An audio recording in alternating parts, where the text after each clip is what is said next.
오늘 말씀으로 이 땅의 황무함을 위해 기도하는 성도라는 제목의 말씀 함께 나누기를 소원합니다. 요즘에 저희 많은 분들이 좀 분노와 우울감 속에서 살아가고 있는 것 같습니다. 과거에도 요즘 우리나라가 혐오라는 주제도 있었고 그렇게 서로에 대한 갈등으로 이 땅이 좀 많이 힘들었었는데 올해도 그리고 작년 연말부터 시작해서 더 많은 사람들이 좀 분노와 우울감에 좀 사로잡혀 살아가고 있는 또 때가 아닌가라는 생각이 듭니다.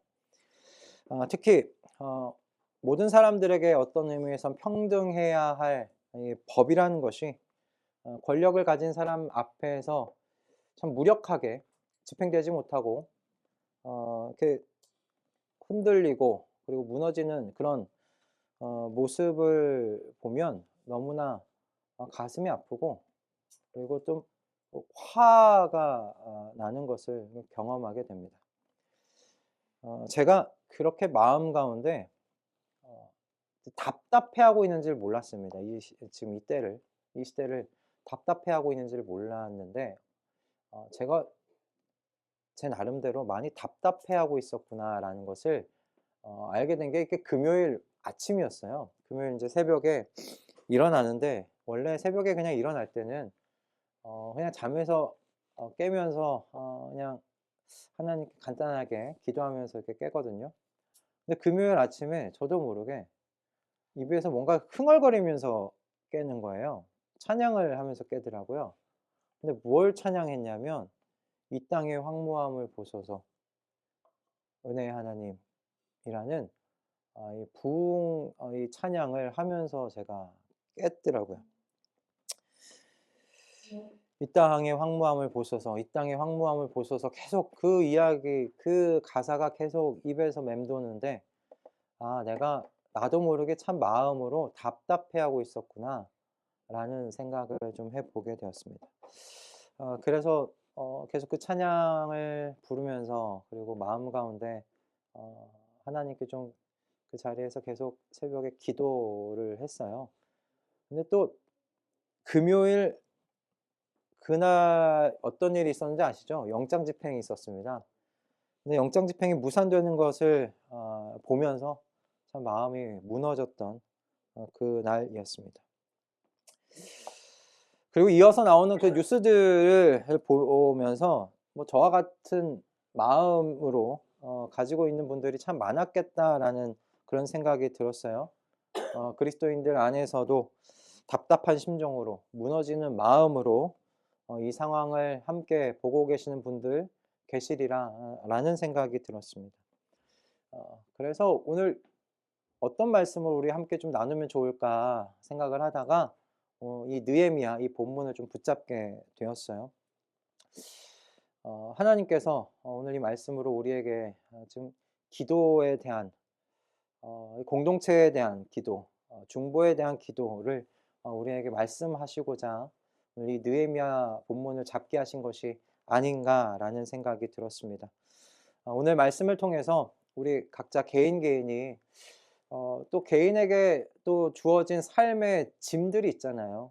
그 짐들이 많아서 하나님께 또 기도하는데 잘못하면 우리가 개인의 문제에 함몰되어서 개인의 기도만 하다 끝나게 되는 경우가 많은데 오늘 이 느헤미야의 말씀을 통해서 우리가 좀 도전받았으면 좋겠다라는 생각이 들었습니다. 내가 살아가고 있는 공동체를 향하여 함께 기도하면서 이 공동체를 향한 하나님의 마음이라는 것이 있더라고요. 우리 개인의 삶 가운데 지금 같이 느끼고 계신 하나님의 아픔들, 하나님의 어떤 위로하심, 하나님의 그런 감정들도 있지만 우리가 함께 살아가고 있는 세상에 대한 이 공동체에 대한 하나님의 각각의 마음들이 있으신데 그 마음 하나님의 마음이 있는 그 자리로 하나님이 우리를 이끌어 가세요. 그곳을 보게 하세요. 그러면서 그곳을 향해 기도하게 하시는 것이죠. 함께 오늘 이 느헤미야의 말씀을 통해서 함께 공동체를 껴안고 기도하는 그런 영적인 거목으로 큰 나무로 하나님께서 우리를 세워가기를 원하신다라는 하나님의 마음을 우리 함께 좀 함께 나누고 나도 주님 그 영적인 거목으로 성장해 가기를 소원합니다. 그렇게 결단하며 돌아가게 되는 우리 모든 성도님들 다 되시기를 주님의 이름으로 축복합니다.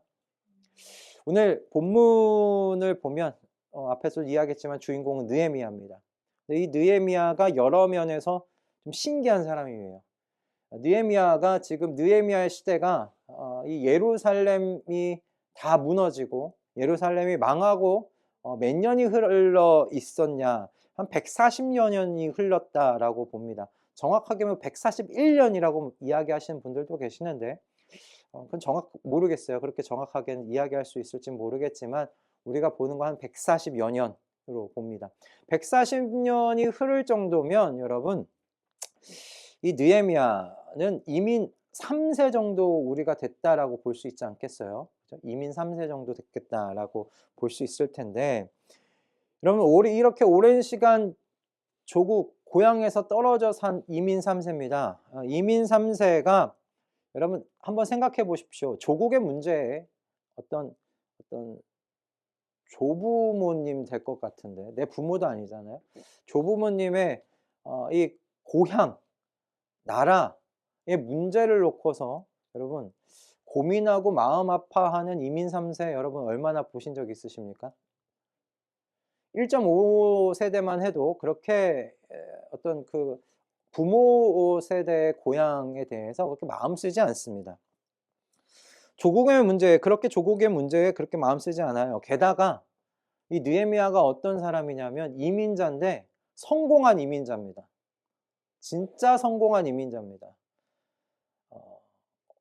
느헤미야가 어떤 사람입니까? 술 맡은 관원장이라고 하고 있어요. 그러니까 왕에게 술을 받들어 올리는 술 맡은 관원이었습니다. 술 맡은 관원인데 그냥 관원도 아니에요. 이때 왕이 아닥사스다 1세였는데 이 아닥사스다 1세 왕의 전폭적인 신뢰를 받는 그런 관원이었습니다. 정말 크게 성공한 이민자입니다. 부와 권세를 가진 이민자입니다.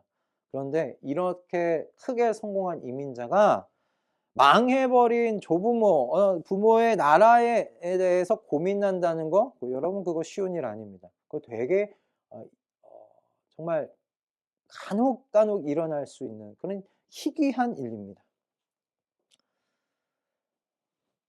근데 느헤미야가 그렇게 조국에 대한 관심을 가지고 있었어요. 느헤미야가 어떤 사람이었습니까?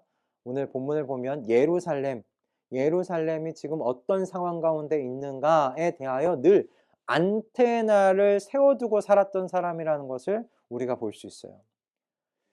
예루살렘에서 하나니라는 형제가 옵니다. 이 사람이 피부치인지 사촌인지는 정확하게는 알 수 없지만 이 느헤미야와 굉장히 가까운 사이였다는 것은 알 수가 있어요.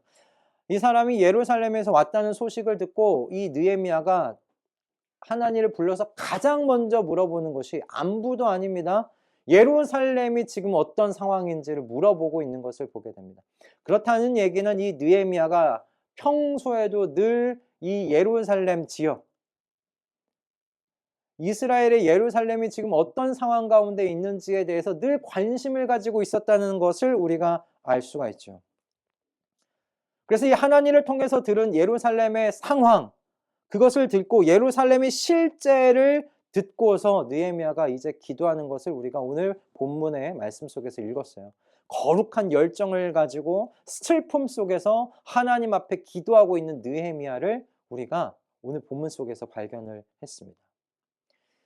우리 이 느헤미야의 하나님을 향해 거룩한 열정을 가지고 슬픔 속에서 하나님께 기도하고 있는 이 느헤미야의 모습을 통해 우리가 좀 두 가지를 좀 생각해 보려고 합니다. 첫째는 우리가 이 느헤미야의 모습을 통해 생각해 볼 수 있는 첫 번째 그게 무엇이냐면 대개 사람들이요 관심을 갖고 있는 것에 대해서 기도하기 쉽다라는 것을 우리가 생각해 볼 수 있어요. 관심 있는 것에 기도합니다. 관심 있는 것. 여러분 잘 생각해 보시면 저나 여러분이나 이렇다 할 만한 신경을 쓰지 않는 것에는 우리 쉽게 기도하지 않을 겁니다. 여러분이 기도하고 있는 제목들을 한번 생각해 보십시오. 기도할 때를 한번 생각해 보십시오. 그 기도할 때가 언제입니까? 여러분의 문제 말고 다른 문제들을 놓고서 한번 기도할 때 어떤 때입니까? 그 문제가 내 눈에 들어왔을 때입니다. 내 마음에 와 닿았을 때입니다. 이거 정말 문제구나. 이거 그 문제가 슬프거나 그 문제가 정말 하나님께 기도해야 되겠다라는 그런 감정으로 다가왔을 때일 겁니다. 여러분, 어두운 방에 전깃불이 켜지면 그때 여러분들의 감정이 그 불빛이 밝혀주는 것들에 반응을 합니다. 무슨 말인가? 예전에 장모님이요, 선율이 어렸을 때예요. 어디 모란시장인가? 모란시장에서 강아지를 한 마리 사오신 거예요. 강아지를 한 마리 사오셨는데 선율이가 혼자고 이렇게 강아지랑 이렇게 같이 놀게 하면 감정적으로 정서적으로 좋다는 이야기를 들으시고 장모님이 강아지 한 마리를 모란시장에서 사오신 거예요. 사오셨는데 뭐 저나 아내나 오랫동안 이제 집에 계속 있을 때가 아니었었어요. 둘 다, 저도 교회 왔다 갔다 해야 되고 아내도 출근해야 되고 강아지 혼자 집에 있어야 될 때가 많았어요. 오늘 이제 아들하고 다 같이 있다가 밖에 있다가 집에 딱 들어왔는데 불이 꺼져 있잖아요. 불을 탁 켰는데 어떤 상황이 눈에 이렇게 딱 들어왔냐면, 강아지가 얼마나 혼자 심심했겠죠, 혼자. 근데 휴지를 입으로 다 뜯어 갖고 막 난리를 쳐 놓고, 그다음에 쓰레기통 넘어져 갖고 쓰레기 안에 있는 거 흩어져 나오고, 저희가 지금 여기 살고 있는 때가 아니라 이전 빌딩이랑 빌딩에 살 때고 있을 때였거든요. 제가 마음이 평안한 마음으로 들어왔었어요. 근데 불을 탁 켜고 그걸 보는 순간 이 마음이 얼마나 힘들었는지, 이 분노와 그리고 마음 가운데 왜 우리 어머님까지 어머님 왜 이런 애를 왜 데리고 오셔서 라는 그런 마음까지 들더라고요. 결국 그 강아지는 어머님께 드려서 보냈어요. 산으로 보냈었어요. 제 마음이 이렇게 바뀐 게 뭡니까? 제 온통 제 신경이 어디에 지금 무엇 때문에 제 신경이, 제 감정이 이렇게 일어났어요? 제 눈에 보이는 거예요. 불이 켜지고 아무것도 안 보였을 때는 괜찮았지만 불이 켜지고 눈에 딱 보이는 그것에 우리의 감정은 일어나게 되어 있어요. 반응하게 되어 있어요. 그래서 누군가가 이렇게 이야기를 합니다. 감정이 메말라 있다는 건 우리가 어떤 실제와 접촉하지 못하고 있다는 것을 의미한다. 즉, 우리가 정말로 못 보고 있다는 것을 뜻한다라는 거예요. 우리가 진짜 본다면 감정은 일어나게 돼 있다라는 그런 의미죠. 여러분, 요즘 여러분의 기도의 자리는 어떠신가요? 말씀을 읽으실 때, 세상을 보실 때 여러분의 눈은 어떤 지금 실제를 보고 계십니까? 그것이 여러분의 감정을 어떻게 인도하고 있습니까? 여러분, 우리가 어떤 실제를 본다는 건 그리스도인에겐 어떤 그냥 사실을 본다는 것 그 이상입니다. 왜냐하면 우리가 실제를 본다는 건요, 하나님의 성령께서 우리의 눈을 밝혀주시는 역사이기 때문에 그렇습니다. 성도 안에서 함께 계시는 성령께서 우리의 각자에게 어떤 실제를 볼 수 있는 눈을 지금 열어주시는 거예요. 물론 그 보여주시는 강도와 정도는 사람마다 다를 수는 있죠. 하나님께서 느헤미야에게는 예루살렘의 실제를 지금 보게 하셨어요. 그의 마음을 열게 하셨고 하나님의 백성들이 당하고 있는 비극을 보게 하셨어요. 그래서 하나님의 이름이 크게 지금 훼손되고 있는 현장을 보게 하셨죠. 그리고 이것이 느헤미야의 관심사가 되게 하신 거예요. 하나님이 눈이 열게 하신 거예요. 보여주게 하신 거예요. 그래서 그리스도인들에게 본다는 것, 어떤 실제를 본다는 건 이런 다른 의미를 가지고 있어요. 세상 사람들이 본다는 것과 우리가 보는 건 달라요. 그 의미가 달라요. 저는 저와 여러분이 느헤미야와 같이 하나님의 성령께서 보게 하여 주시는 것, 그것이 있고, 그래서 관심을 가진 사람들 되기를 바랍니다.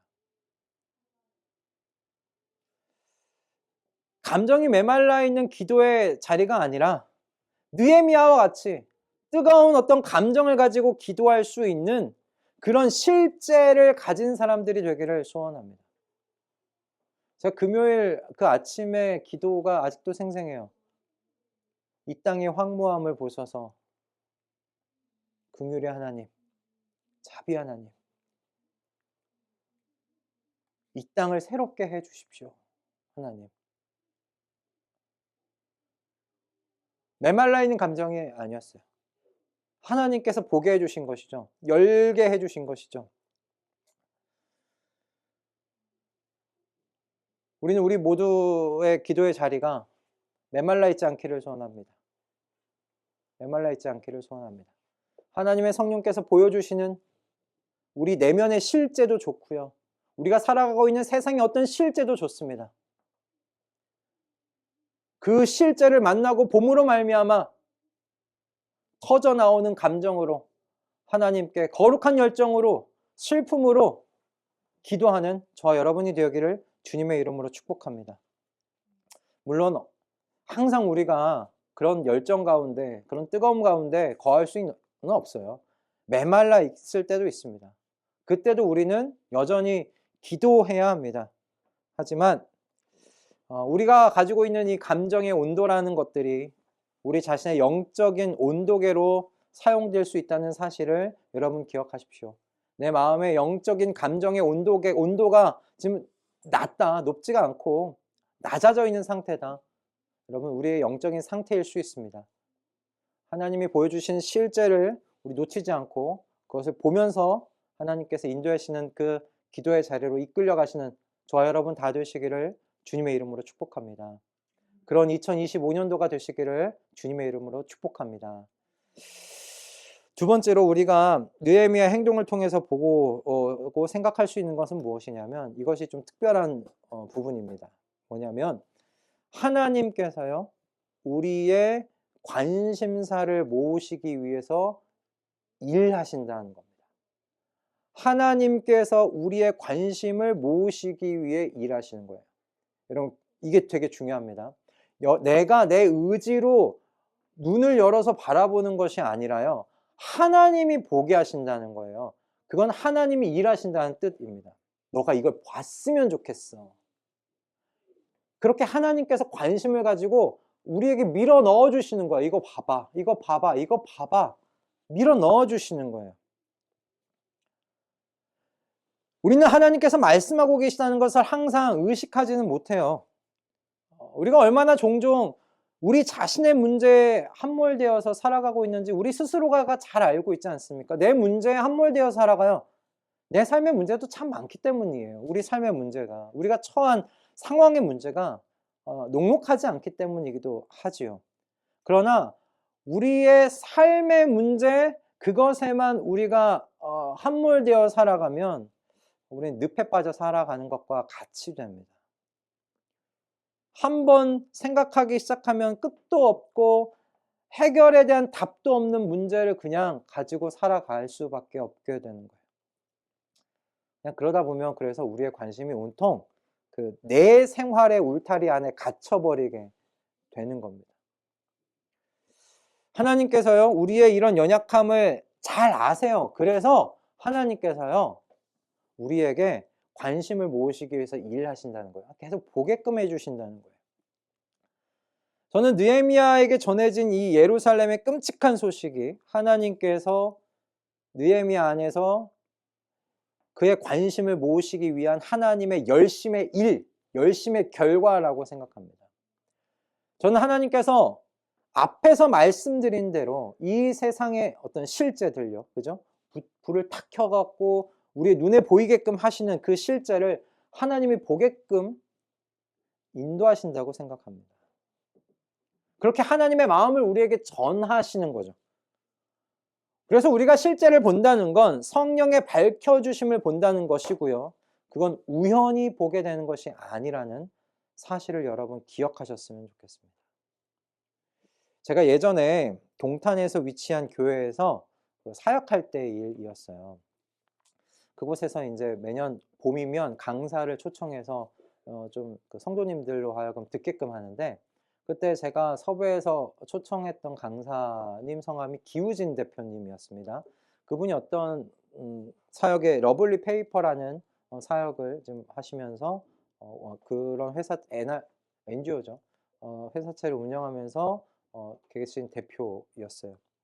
그럼 그분의 사역은 한번 뭐 이렇게 사진 보여주시면 간단히 그 폐지를 줍는 어르신들에게서 이 폐지를 고물상 시세보다 몇 배는 좀 더 비싼 가격으로 폐지를 사서, 이렇게 폐지를 사서 이 자원 재생 활동가 분들이 계세요. 자원을 재생해서 그 어떤 예술 작품으로 만드시는 그런 분들이 계신데, 그분들의 손을 거쳐서 이제 상품을 만들어 파는 거예요. 그러니까 상품을 만들어 파니까 폐지를 줍는 어르신들에게 고물상보다 좀 더 비싼 가격으로 폐지를 살 수가 있는 것이죠. 제가 만났을 때는 그렇게 폐지를 모아서 그 페이퍼 캔버스를 만들었어요. 폐지를 종이로 잘 다시 재활용하면 캔버스 형식으로 만들 수가 있는데, 캔버스 형식으로 만들어서 거기에 캘리그라피를 그려서 인제 판매하는 것이 제가 만났을 때였습니다. 근데 요즘에는 또 발전하셨더라고요. 종이 가죽으로 만든 지갑도 파시고 가방도 판매하는 것을 확인할 수가 있었습니다. 그리고 더 나아가셨어요. 그렇게 종이 가죽으로 지갑도 만들고 가방 만드는 이 과정을 간단하게 만드셔 갖고 어르신들도 참여하실 수 있도록, 제조 과정에 참여할 수 있도록 고용 창출까지 하시는 데까지 이렇게 발전해 계셨더라고요. 참 이 기우진 대표가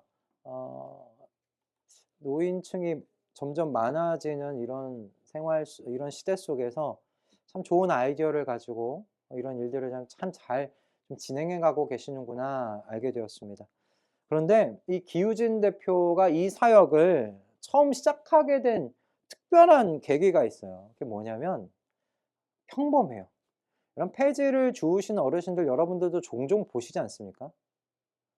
저희 집에서도 여러 번 자주 뵙게 되는데, 어르신들이 폐지를 주워서 팔아서 그걸 가지고 용돈 삼아 이제 사용하시죠. 기우진 대표도 마찬가지였어요. 폐지를 줍는 어르신들을 봤는데 어느 날 그 어르신들의 뒷모습이 계속 눈에 밟히더라는 거예요. 그래서 하루는 가셔서 "이거 폐지 주우시면 얼마 받으세요?" 물어본 겁니다.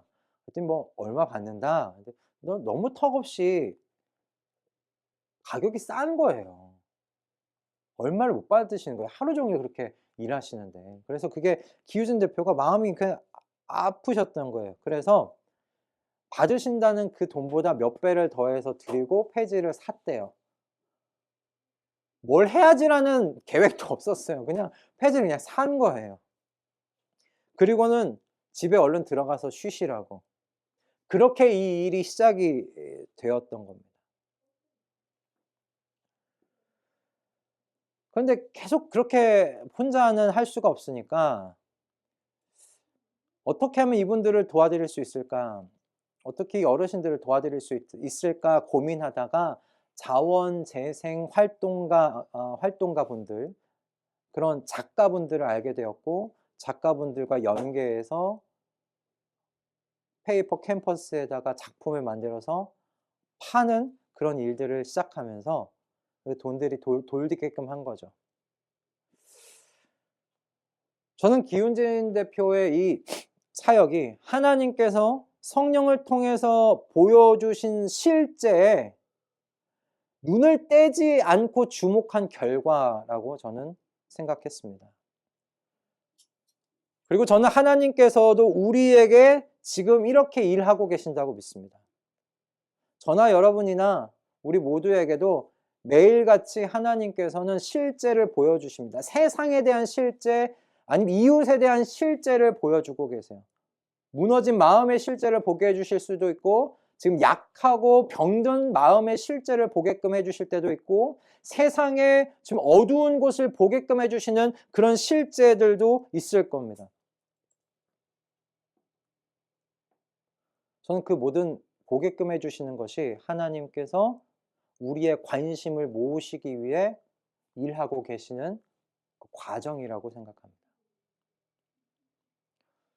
여러분, 하나님께서 여러분의 요즘 어떤 세상에 대한 실제를 보게끔 하고 계십니까? 여러분 가족 중에 어떤 아픈 사람의 실제를 보게끔 하고 계십니까? 그 마음의 슬픔을 보게끔 하고 계십니까? 그 마음의 병듦을 보게끔 하고 계십니까? 아니면 세상의 어두운 어떤 그 구석에 실제를 보게끔 하고 계십니까?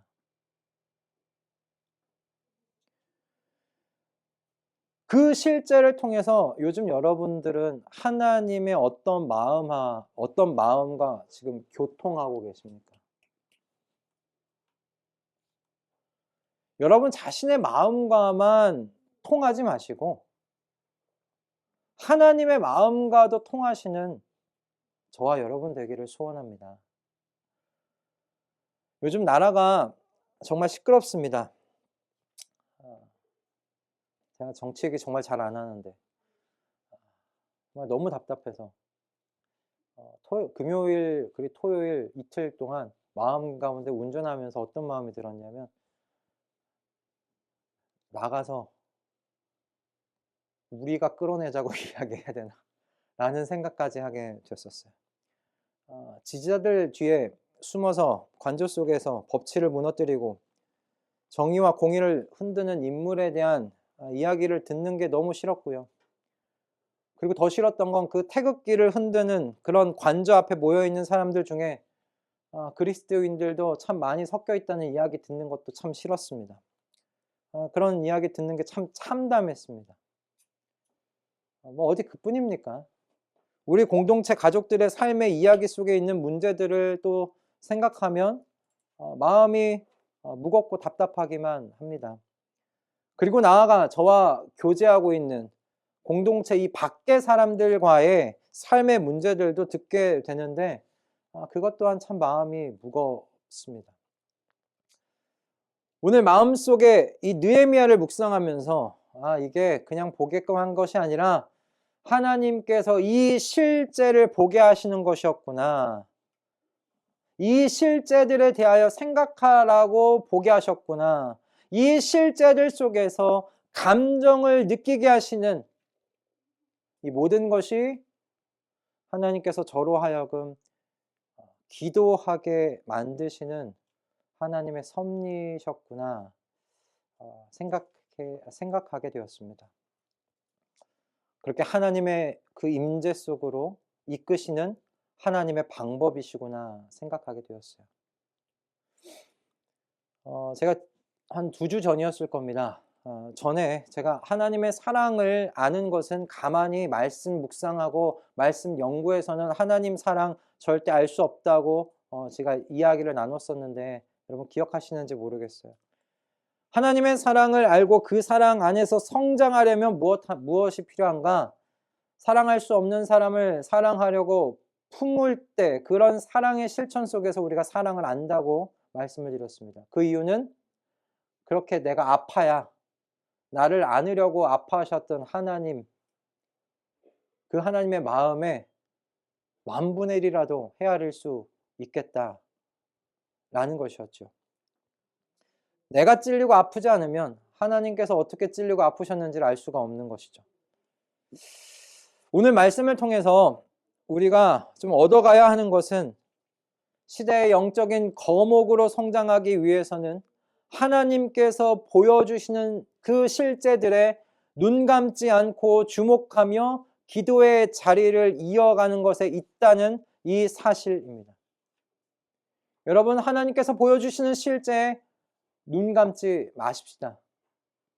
그 실제를 통해서 하나님께서 우리에게 어떤 감정을 가지고 하나님 앞에 부르짖게 하시는지 그 하나님의 섭리에 우리가 주목하는 훈련을 해 나아가는 2025년도 한 해가 되기를 소원합니다. 우리의 눈에 보여지는 그 실제에 제발 바쁘다고 눈 감지 말고, 너무 힘들다고 흘려보내지 말고 주목하며 기도하십시다. 하나님의 마음, 하나님의 감정을 그 자리에서 느끼면서 기도하는 우리로 성장해 가 보십시다. 우리의 기도가 이 상황을 바꾸는데 무슨 힘이 있을까? 그렇게 의심하지 말고 기도해 가십시다. 여러분, 사태를 변화시키는 것은요, 우리가 얼마나 능력 있게 기도하는가에 달려있는 것이 아니라 하나님께서 역사하시는 곳에 내가 함께 기도하는 것, 그것에 달려있다 생각을 합니다. 하나님께서 저는 보게끔 해주신 그 실제가 지금 하나님께서 마음을 쏟고 일하시고자 하시는 하나님의 계획이 우리가 이해하지 못하는 그 하나님의 섭리가, 하나님의 그 경륜이 지금 일하고 계신 그 현장이라고 생각합니다. 그 현장을 위해 기도할 때 우리는 하나님의 그 계획에 함께 참여하는 줄 믿습니다. 그러면 하나님께서 일하시는 것을 우리가 보게 될 것입니다. 하나님께서 이루시는 것을 보게 될 겁니다.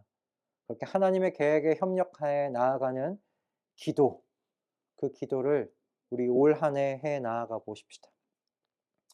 그러니 느헤미야와 같이 크고 두려우신 하나님께서 모든 것을 하실 수 있고, 약속을 지키시며 은혜를 베푸시는 하나님께서 어떤 것이라도 해주실 수 있다는 그 믿음을 가지고 오늘 우리의 눈으로 보게 하시는 내 주변의 모든 실제를 붙들고 기도하며 2025년도 함께 걸어 나아가시는 우리 가족분들 다 되실 수 있기를 주님의 이름으로 축복합니다. 할렐루야. 아멘.